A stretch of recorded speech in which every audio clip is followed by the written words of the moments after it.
요한복음 6장은 보리떡 5개와 물고기 2마리로 2만여 명쯤 되는 사람들을 먹인 오병이어 사건을 기록함으로 시작했죠.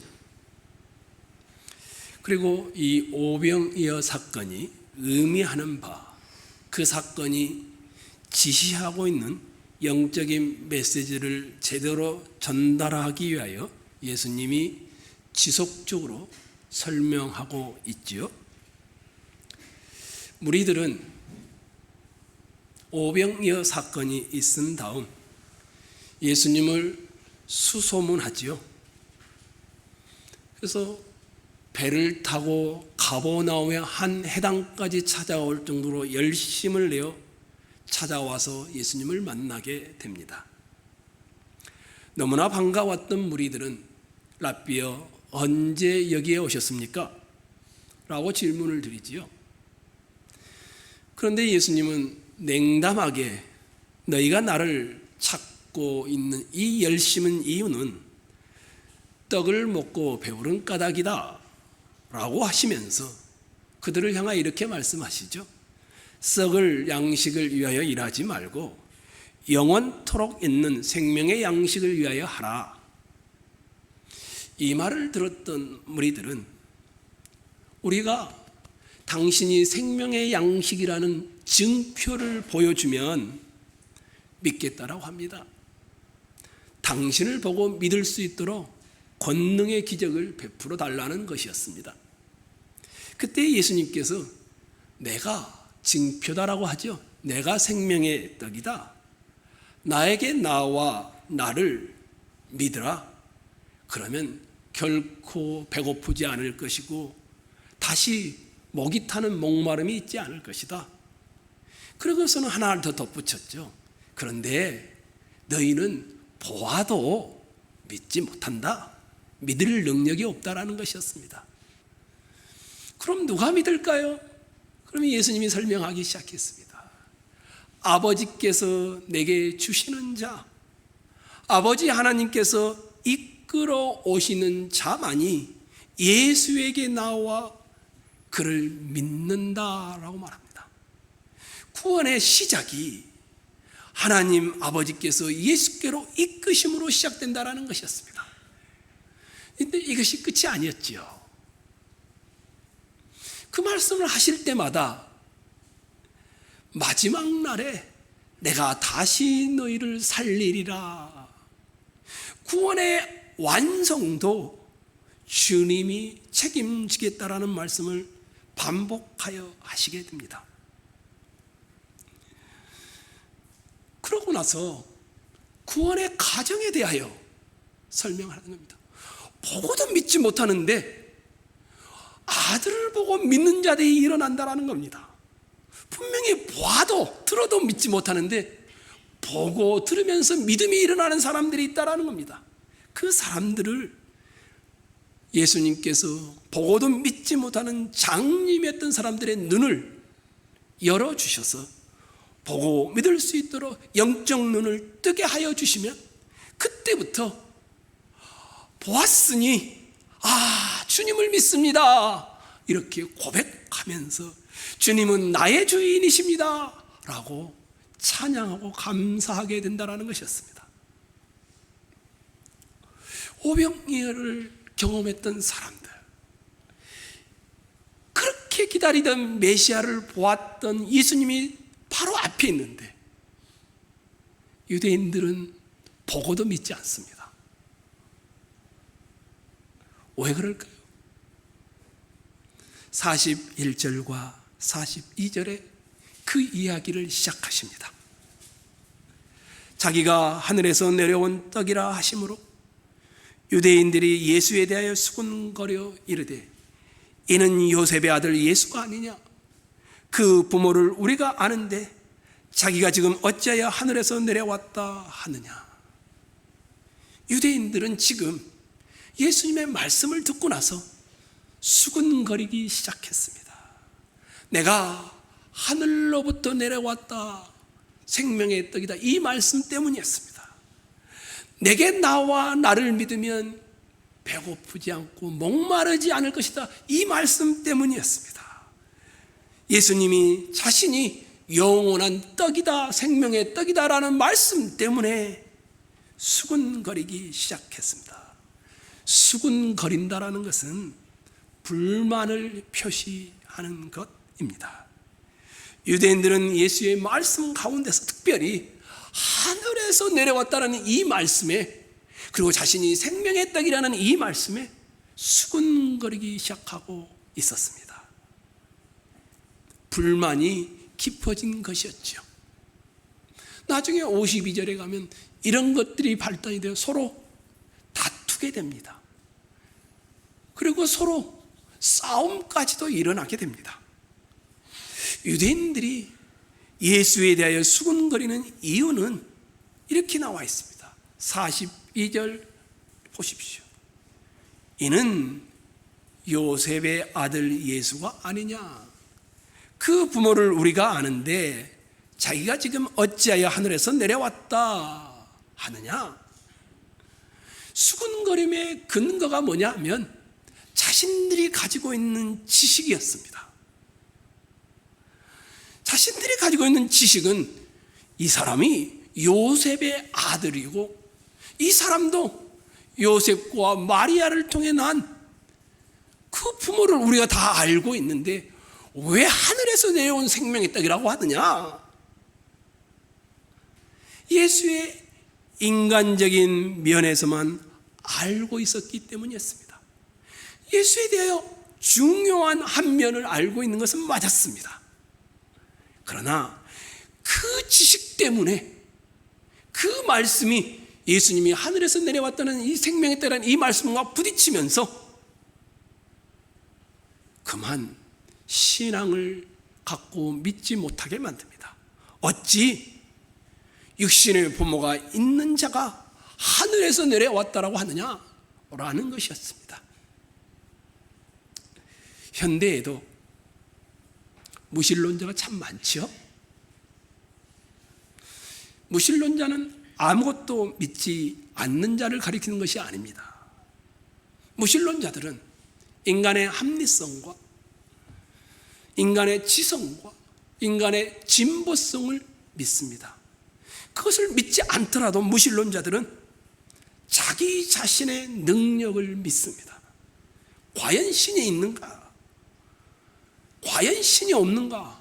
자기의 지식을 가지고 판단하여 자기는 무신론자가 된 것입니다. 현대인은 보이지 않고 이성으로 이해되지 않으면 하나님이 없다라는 자신의 신념을 가지고 있습니다. 그러나 이런 자신의 신념도 하나의 종교이지요. 어찌 보면 모든 인간은 믿음을 가지고 있습니다. 그 믿음이 어떤 것인지가 문제일 뿐이지요. 자신의 경험, 자신의 이성, 가하, 이것을 넘어서는 것을 믿지 못하는 이 신념 아래 있는 사람은 그게 믿음이겠지요. 그런 것들이 장애물이 되어 더 깊이 예수에게로 나아가지 못하게 합니다. 여기 계신 여러분들에게 장애물은 뭘까요?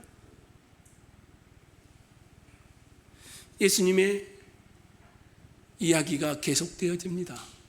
유대인들의 수군거림에 대하여 예수님이 반응하기 시작했습니다. 43절이죠. 서로 수군거리지 말라. 예수님께서는 유대인들이 가지고 있는 단편적이고 부분적인 지식에 대하여 더 이상 그런 것까지 논하지 말라, 수군거리지 말라 이렇게 말씀하시고는 그런 이유에 대하여 이렇게 말합니다. 44절이죠. 여러분이 한번 읽어주실래요? 읽겠습니다. 시작.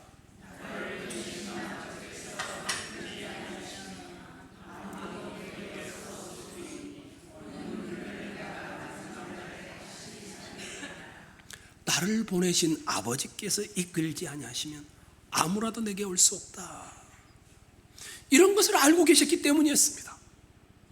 예수께서 사람의 수요에 대하여 관심을 가지지 않는 이유도, 유대인들의 비율을 맞춰서 숫자를 불리지 않는 이유도 하나님의 뜻, 아버지께서 나에게로 이끌지 아니하시면 아무도 내게 올 수 없다라는 것을 알고 있는 까닭이었습니다.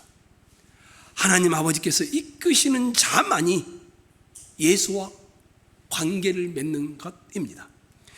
예수님의 관심은 아버지께서 자기에게 이끌어 오는 자였습니다. 더 나아가 예수님의 이런 관심의 시작뿐만 아니라 끝도 내가 그를 마지막 날에 다시 살리리라 관심이 영원히 책임지는 데까지 나아가는 이유가 아버지께서 자기를 이끄는 자들, 그들을 향한 것이었습니다.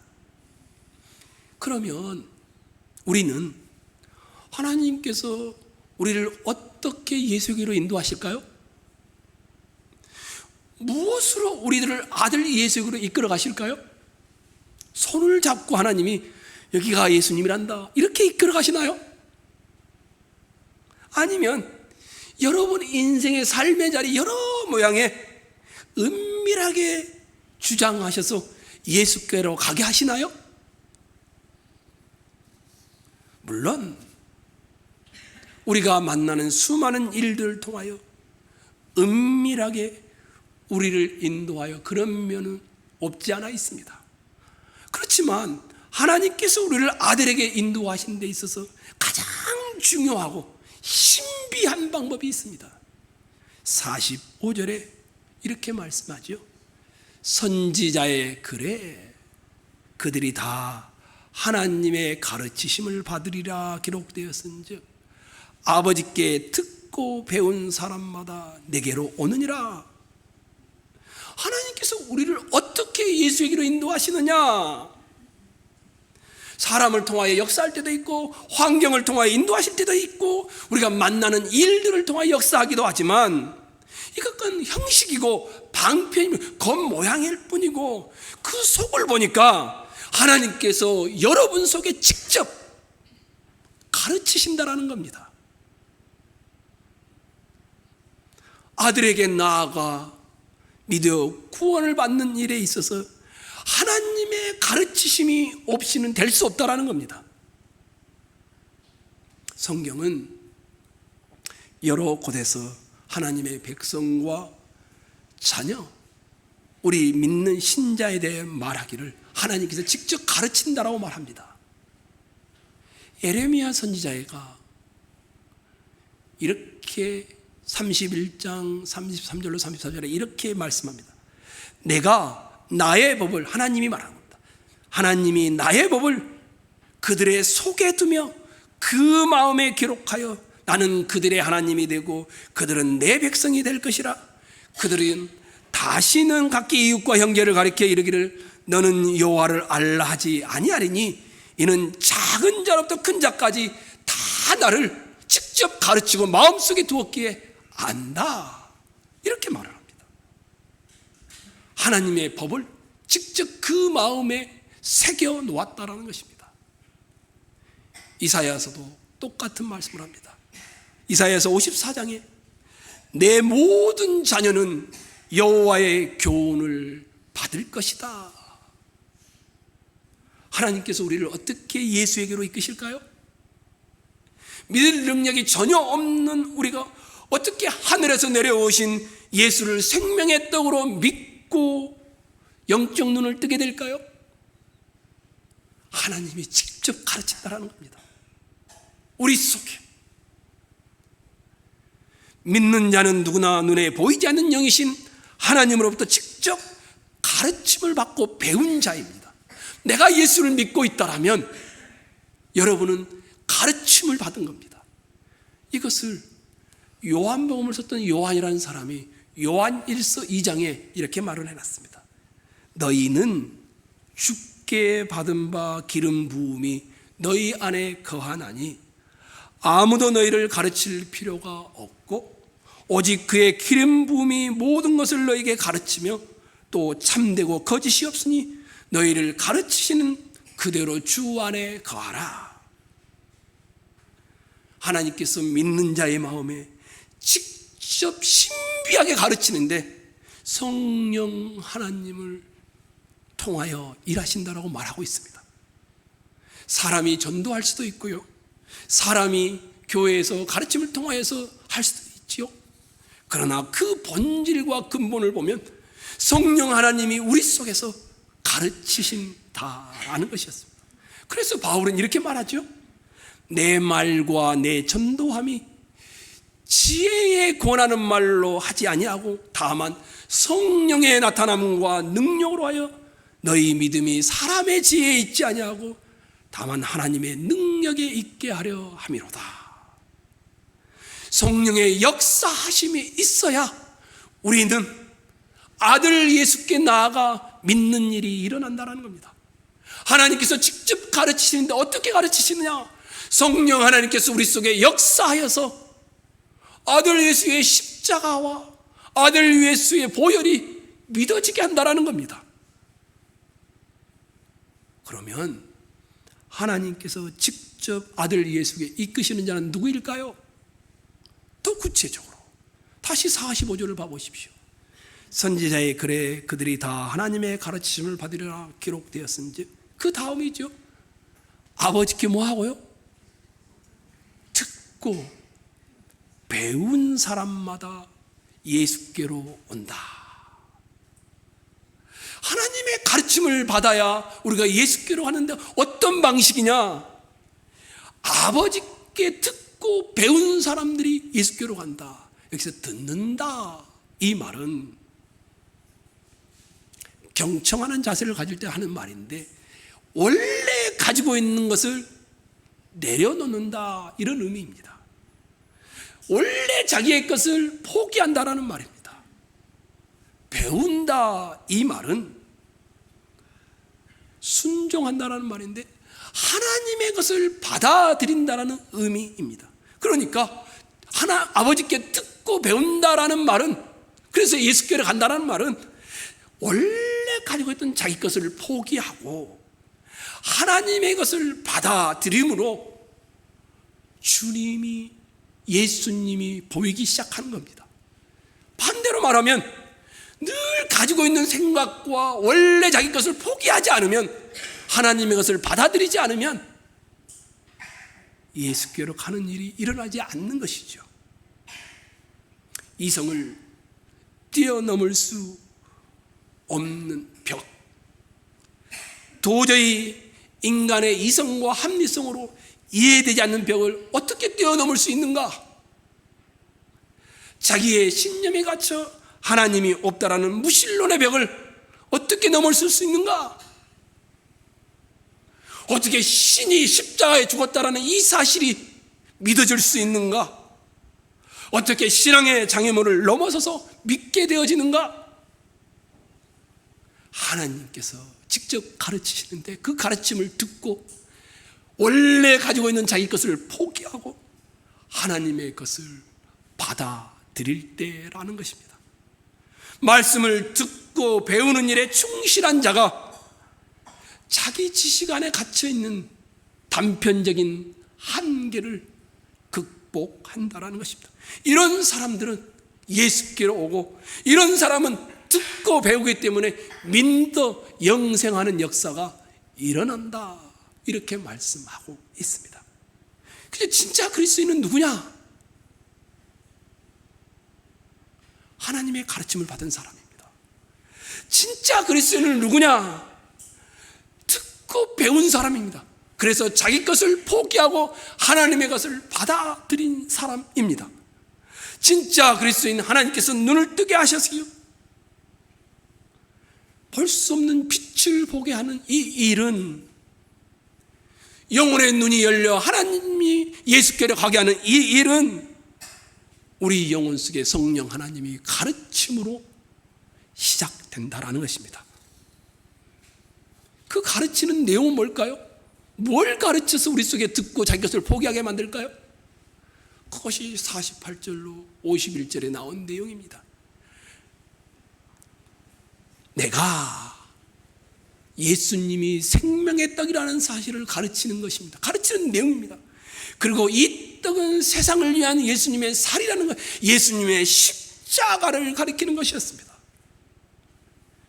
예수께서 사람이 영생에 이르는 일에 있어서 가장 결정적인 사실, 예수의 십자가의 죽으심이 우리를 살리는 참 생명의 떡이심을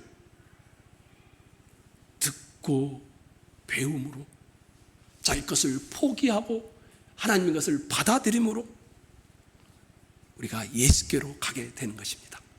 그리고 그렇게 믿는 자는 영생을 가지고 산다라고 말하고 있습니다. 이게 전체의 내용입니다. 혹시 여기에 예수를 아직도 안 믿는 분이 계시나요? 여러분, 지금 이 시간이 결단의 시간이 되기를 원합니다. 예수 믿으셔야 합니다. 예수께서는 여러분을 위해 하늘로부터 오신 세상에서 줄 수 없는 생명의 떡이십니다. 더 이상 여러분의 지성을 가지고 수근거리지 마시고, 여러분의 지성 안에 갇혀 의심하지 마시고, 머뭇거리지 마시고, 영원하시며 하늘에서 내려온 생명의 떡을 받아 먹고 마시시기 바랍니다. 믿음이란 뭘까요?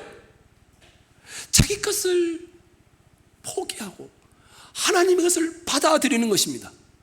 예수의 살을 먹고 예수의 피를 마시는 이 방식이 믿음인 것입니다. 십자가에서 살을 찢기고 피를 흘리신 주님을 받아들이는 것이 믿음입니다. 그러니 나의 죄를 대신하여 하나님의 아들이신 죄 없는 예수께서 살을 찢기고 피를 흘려 생명을 희생하셨다.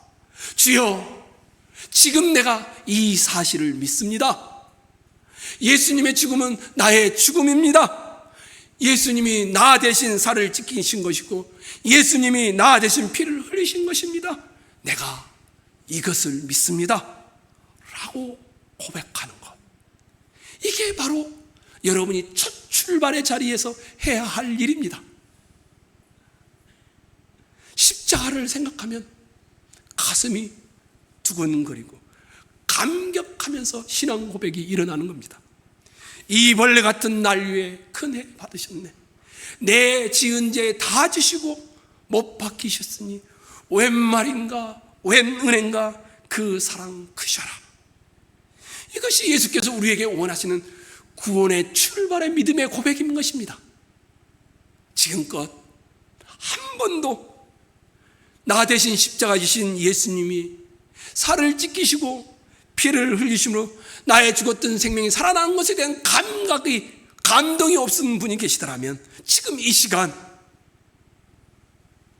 그 십자가와 그 십자가의 죽음과 그 십자가의 은혜에 믿음의 고백에 감동의 고백이 있기를 소망합니다. 그러나 여기 계신 분들은 대부분 다 예수를 믿는 분들이십니다.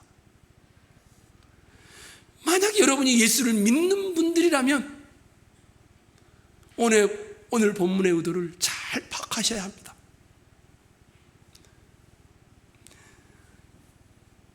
만나 사건이 요한복음 6장에만 3번 기록되어 있습니다. 한 번도 아니고 3번씩이나 만나를 언급합니다. 만나 사건을 언급하는 구절 중에 오늘 본문 안에 있는 49절만 여러분이 한번 보고 읽겠습니다. 읽겠습니다. 시작.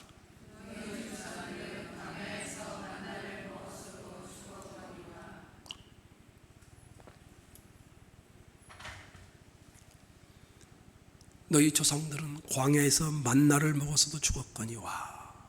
그러고 나서 이는 하늘에서 내려오는 떡이니 사람을 하여 먹고 죽지 아니하게 하는 것이니라. 만나와 예수님의 생명의 떡을 비교하고 있습니다. 눈으로 한번 봐보십시오. 58절입니다.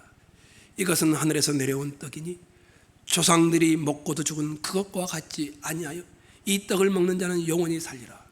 여기서도 만나를 생명의 떡이신 예수님과 비교하고 있습니다. 한 번도 아니고 3번씩이나 나옵니다. 그 이유가 뭘까요? 예수라는 생명의 떡과 구약의 만나라는 사건을 대조하고 있는 이유가 뭘까요? 만나 사건을 조금 보셔야 합니다. 출애굽기 16장에 가면 1절 이하의 만나 사건이 나옵니다. 홍해를 건너고 광야의 시작이 되었습니다. 애굽에서 이집트에서 가져왔던 먹을 것들이 다 떨어졌습니다.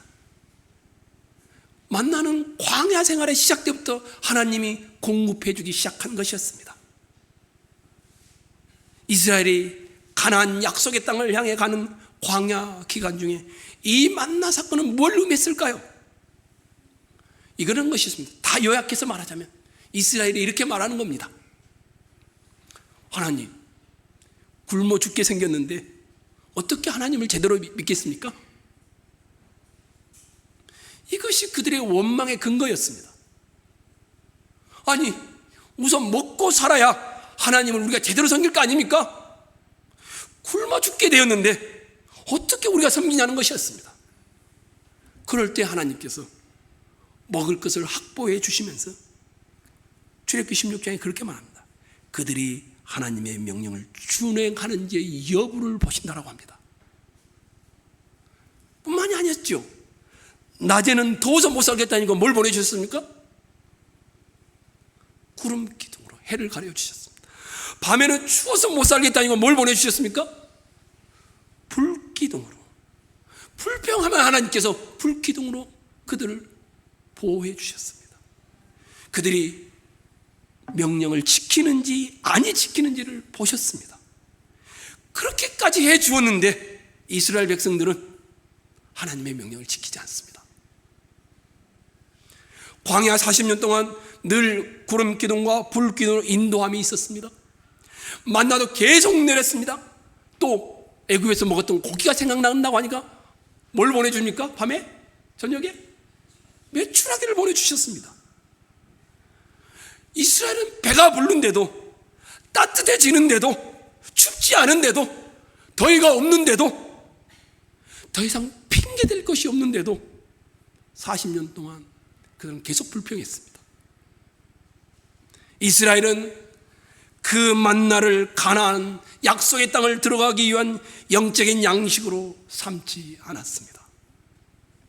이스라엘은 만나가 그들에게 하루를 존속시키는 하루가 연결되어 가나안 땅으로 향하여 가도록 하는 그런 에너지로 삼지 않았습니다. 그저 자기가 하고 싶은 일을 하는 일의 에너지에 불과했습니다. 이스라엘은 만나를 영원한 약속의 땅을 향한 양식으로 삼지 않았던 것입니다. 오늘 요한복음 6장에서 만나 사건을 3번씩 언급하는 이유가 거기에 있었습니다. 예수께서 우리에게 말씀하시는 건 뭘까요? 내가 생명의 떡이다. 나를 믿으면 천국에 가니 나를 믿어라. 이 말씀을 하고 있는 것이 아닙니다. 요한복음 6장은 요한 공동체, 예수를 믿고 있는 사람들이었습니다. 그런 권면을 하는 것이 아니라 이미 사람에게는 믿을 능력이 없고 결단할 능력이 없다는 걸 알고 있지요. 그래서 하나님 아버지께서 이끄셔야 예수를 믿는 것이었습니다. 아버지께서 예수를 보게 하는 능력으로 눈을 떠 주셔야 보고 고백하는 것이었습니다. 예수의 십자가가 하나님 아버지께 눈을 뜨게 해준 것이었습니다. 그래서 나의 줄 떡은 세상의 생명을 위한 내 살이로다. 예수가 이렇게 말하는 이유였습니다. 예수가 우리에게 주시는 생명의 떡은 우리를 위하여 십자가에 죽으시는 일입니다. 예수는 처음부터 죽으러 이 세상에 오셨으므로 지금도 죽으시기 위해 말씀을 하고 계시는 것이었습니다. 십자가의 주님을 믿으면 어떤 효과가 생깁니까? 처음에 고백하는 것이 그거죠. 예수님의 십자가의 죽음이 전에는 믿어지지 않는데 믿고 나면은 눈물이 납니다. 나 같은 죄인을 살리시다니.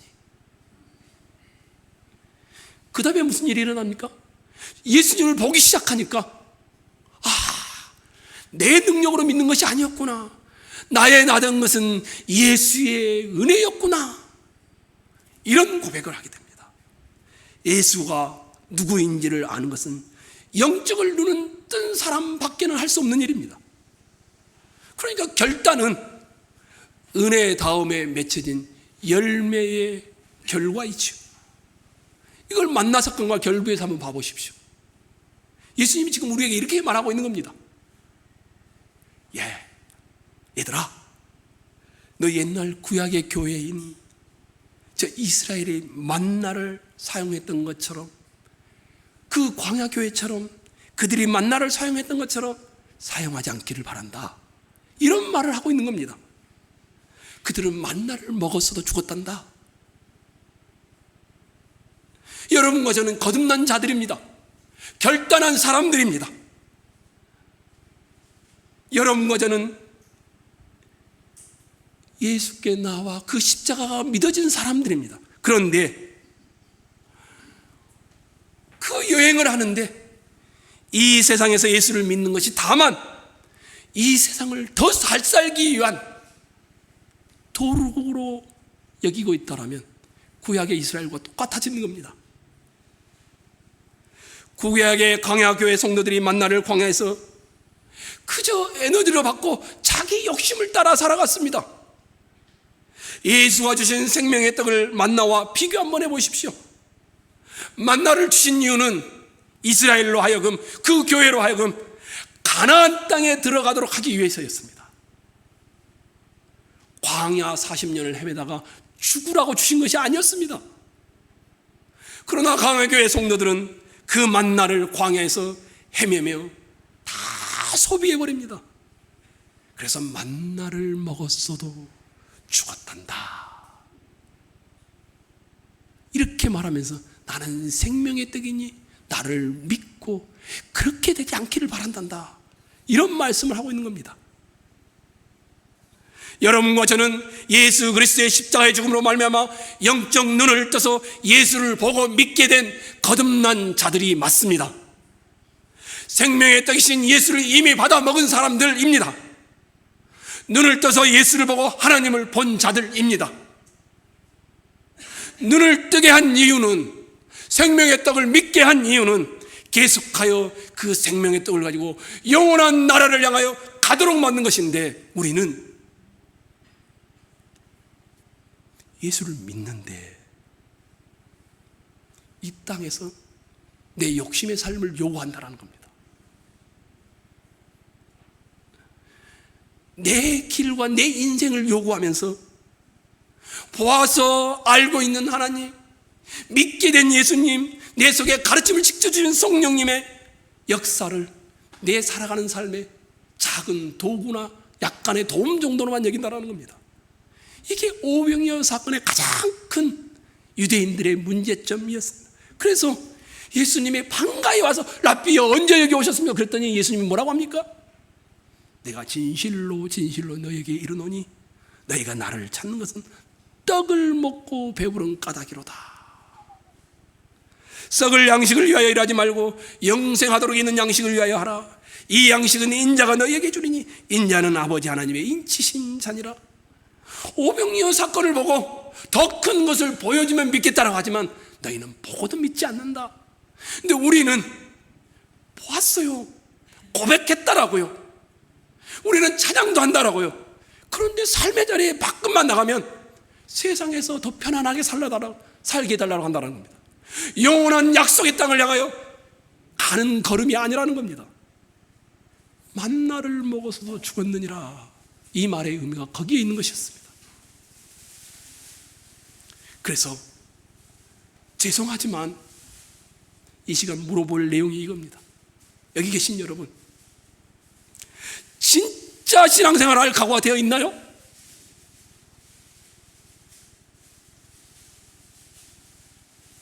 예수를 믿고 거듭남으로 인하여 정말로 여러분의 생애가 세상을 향하는 것이 아니라 하나님을 향하여, 영원한 나라를 향하여 방향이 바뀌어 있나요?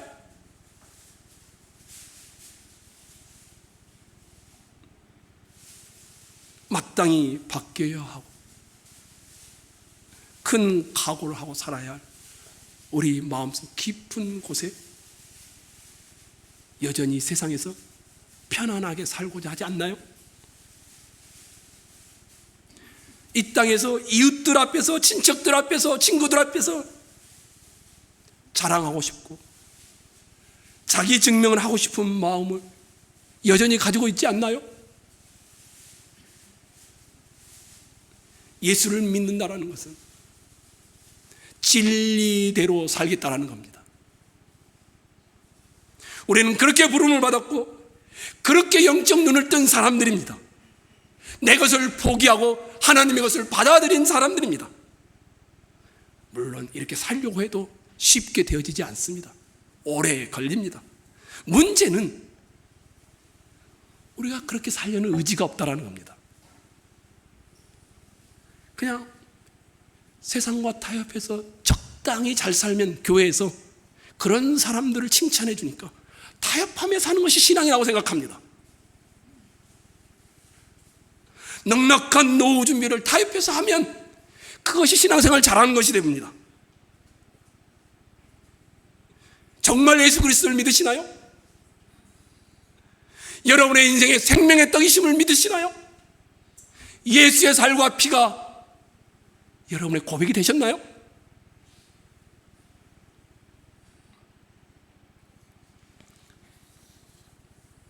얼마나 많은 신자들이 예수를 믿으면서도 세상에서 더 재미있게 살고 싶은 유혹에 빠져 있는지 모릅니다.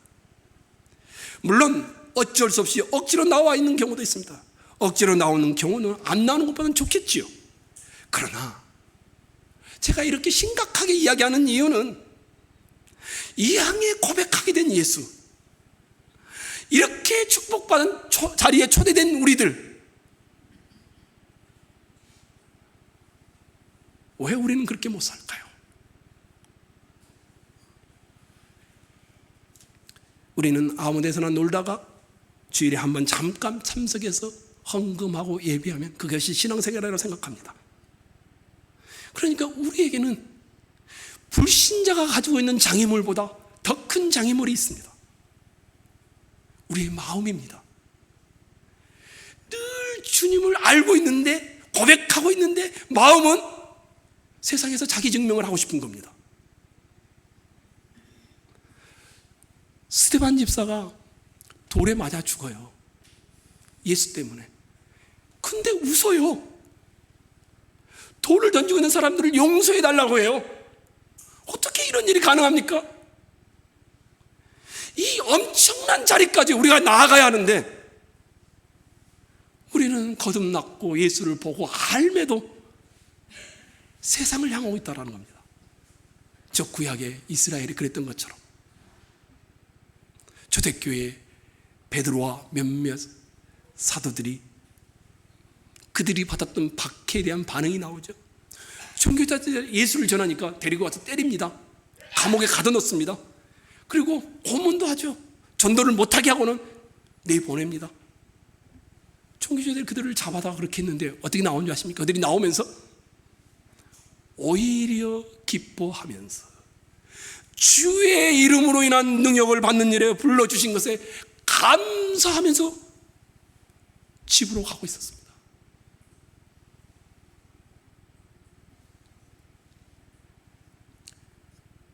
사람들은 아무리 보아도 볼 수 없는 것을 우리는 본 사람이 됩니다. 이성의 벽에 갇혀서, 가의 벽에 갇혀서, 돈의 벽에 갇혀서, 권력의 벽에 갇혀서 넘어보려고 해도 넘지 못한 것을 우리는 넘은 사람들입니다. 그러니 우리의 고백은 뭐야 되겠습니까? 하나님, 나로 하여금 고통받게 하신다라면 나는 기쁘게 받겠습니다. 이래야 되는 거 아니겠습니까? 하나님이 여러분을 가난한 자리에 두셨습니까? 불평이 나옵니까? 그게 아니죠. 하나님이 여러분을 부유한 자리에 두셨습니까? 웃음이 나면 그게 아니죠. 하나님이 여러분을 지식을 가지겠습니까? 똑똑함으로 자랑합니까? 그게 아니죠. 하나님이 여러분이 무식한 사람으로 두셨습니까? 자기를 비하할 이유가 없죠. 하나님, 내게 주신 자리에서 나는 신자답게 살겠습니다. 이게 우리가 해야 될 방향 아니겠습니까? 고백 아니겠습니까? 예수를 믿는다는 것은 내가 비록 이 세상에 살아가고 있지만 내 삶의 원리는 세상이 아닌 것이죠. 다른 삶을 사는 것입니다. 그렇게 살다가 굶을 수밖에 없다면 차라리 굶겠습니다. 내가 다른 사람에게 져야 한다면 지겠습니다. 오해받아야 한다면 오해를 받겠습니다. 경멸을 당해야 한다면 경멸을 당하겠습니다. 멸시를 당하면 반박하고 싶지만 하지 않겠습니다. 왜냐하면 예수님도 그렇게 사셨던 것을 알기 때문입니다. 예수님도 왕이신 분이 말이 됩니까? 죄인을 위하여 십자가를 지신다니요. 왕이 비천한 피조물을 위하여 자기를 내어준다니요. 왕이 종처럼 섬기다니요. 으뜸이신 분이 만물에 찌꺼기도 못한 자를 향하여 섬김을 받는 것이 아니라 섬기는 자라고 말하는, 이게 말이 됩니까? 근데 우리는 그런 삶이 아니라 방향을 바꿔버렸습니다. 왜 더 편하게 살려고 발버둥을 치십니까? 차라리 이렇게 말하면 죄송하지만 바보처럼 80년 눈 딱 감고 사십시오. 지면서 사십시오. 우리는 여기가 끝이 아니지 않습니까? 영원한 나라를 향하여 가고 있는데 왜 세상을 향하여 자꾸 가려고? 사랑하는 성도 여러분, 여러분과 저는 거듭난 사람들입니다. 세상에 매료되지 마십시오. 죽은 다음에 후회하면 늦습니다. 신자답게 다시 마음을 챙기시고 삶을 챙기시고 시간을 챙겨서 걸어가시기를 주의 이름으로 축원합니다.